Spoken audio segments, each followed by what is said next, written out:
বৃষ্টি এলে পানি পড়ে, ঝড় হলে মনে হয় এই বুঝি সব ভেঙে যাবে।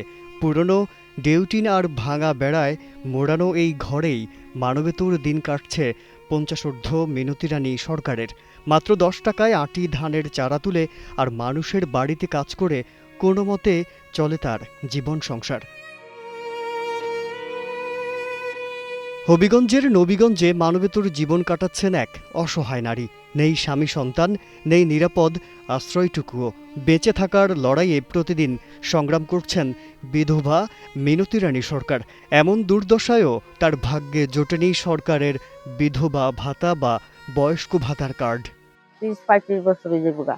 স্বামী মরা থেকে আমার ফুলা নাই, হুড়ি নাই, আমি রাড়ি বেড়ি, আমি কাজ করে খাই। তো মনে জ্বালা উড়াইছে, জ্বালা উড়া হচ্ছি উড়া খাই। আর কাম করে যদি না পাই তো মানুষের বাতা করি, আমার খরাও আমার দেও ওইরা আমি খাই। আমার একটা ঘরের ভিতরে তাহিয়ে ফুলা নাই, হুড়ি নাই, রাড়ি বেড়ি একটা খাও। আমার সমস্যা ২ বছর ধরে আমি চলতে পারি না, ঘর বডি। এর ফলে আমার ঘর দুয়ারে ভাঙ্গা, টিন ভাঙ্গা, নামনা ভাঙ্গা, এগুলো তুই ভাঙ্গা আমার। বর্ষা এলেই বাড়ে দুর্ভোগ, ভেঙে পড়ে ঘর, ঢুকে পড়ে পানি। তখন আশ্রয় নিতে হয় অন্যের বাড়িতে। ১৭ বছর বয়সে বিয়ে, ১০ বছর পর হারান স্বামী।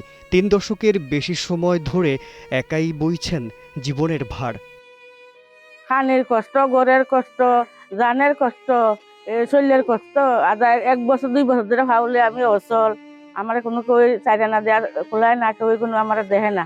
ঘন্টা ঘর দুয়ার আমার ভাঙ্গা, আমি কেমনি ঠিক কথা, আমার টেনশন থাকে। রাইতে ঘুমে ধরে না, আমি ঘরে ফেল চাইলে ঘর দুয়ার ভাঙ্গা আমার। জীবনের সব আয়োজন এখানে একসাথে। স্থানীয়রা বলছেন, চরম দারিদ্র্যেও কোনো সরকারি ভাতা বা সামাজিক নিরাপত্তা কর্মসূচির আওতায় আসেননি মিনতি। যদি তাকে বিধবা ভাতা বা বয়স্ক ভাতা দেওয়া হয়, তাহলে অন্তত তার জীবনটা একটু স্বস্তির হতে পারে। স্বামী সন্তান নাই, বা ওই বেটি ওই মাছ ধরে খায়, আর সেও নাই। এনেকুৱা বেটি খাইভাবে খাইছ, একটা বাতও পায় না, কুস্তি পায় না। সরকার যদি তার বাচ্চারা দেয়, সেও যখন নাই, বেটির লাগে বেটির পক্ষে ভালো হইব। গরিব মানুষ, তানের ছেলে সন্তান নাই, স্বামীও নাই, তাছাড়া উনি হাজ কাম করে খাইতেছে, খুব কষ্টের দিন যাইতেছে। ওনারে মাঝে মধ্যে আমি বন্ধে দেখি, ওই যে জ্বালা ফুরে বা বিভিন্ন কাজও যে থাকে, আমার চোখ পড়ে। ওই ব্যক্তিটা যদি মনে করেন আপনি বিধবা ভাতা পায় না, এরপরে বয়স্ক ভাতা কিন্তু পায় না। আমি একদিন জিজ্ঞাসা করছিলাম, কইছে উনি পায় না। স্থানীয় জনপ্রতিনিধি জানান, ইউনিয়ন পরিষদের দেয়া ১০ টাকা কেজির চাল পাচ্ছেন মিনতি রানী। বয়স্ক ভাতার জন্য আবেদন করা হয়েছে অনলাইনে। যাচাই শেষে পর্যায়ক্রমে দেয়া হবে ভাতা কার্ড। আমরা অনলাইনে এটা ঢুকাইছি, অনলাইনে ঢুকানোর পরে এটা প্রক্রিয়া দিয়ে আছে, আইলে নতুন নাম আইলে আমরা দেয়া দিব।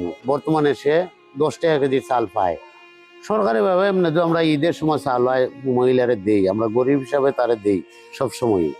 তবে ১০ টাকা কেজির চাল পায়। আর অনলাইনে এটা তালিকাভুক্ত আছে তোমার বিধবা ভাতাটা, সে আইলে পরবর্তীতে কিস্তি আইলে পরে দেয়া দিন।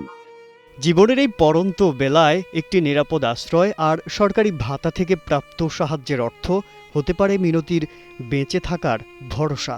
প্রশ্ন হলো, সমাজ কি এই অসহায় নারীর পাশে দাঁড়াবে, নাকি নিয়তির নির্মমতা সয়ে সয়ে কেটে যাবে বাকিটা আয়ু? সিলেট থেকে কবির আহমেদের পাঠানো তথ্য ও ভিডিও চিত্রে ডেস্ক রিপোর্ট, কালের কণ্ঠ।